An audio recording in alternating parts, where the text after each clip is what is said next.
C'est un point de vérité pour véhicules urbains. Au milieu de la chaussée, un lac de fortune. Une image de la capitale Yaoundé, lieu dit Carrefour Isakam, au quartier Fouda.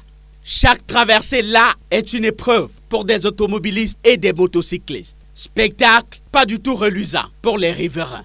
Les voitures souffrent énormément. Et ceux qui perdent leur pare-choc, on appelle ça quoi? Celui de derrière là. D'autres tombent dans les rigoles.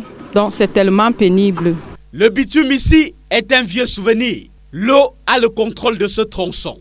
Les riverains ont créé un drame provisoire pour tenter l'évacuation, mais en vain. Les efforts pour rembler à chaque fois n'ont pas pu alléger les souffrances. L'autre ennemi, ici redouté, c'est la pluie. Quand il pleut même, c'est grave.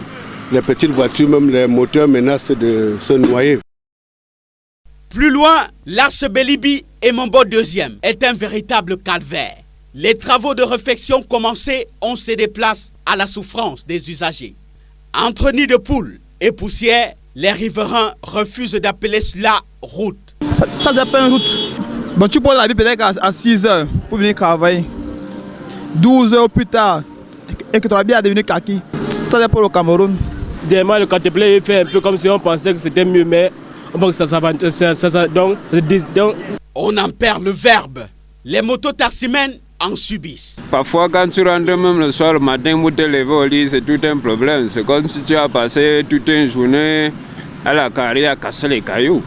Normal, il y a cette force déployée à chaque raclée.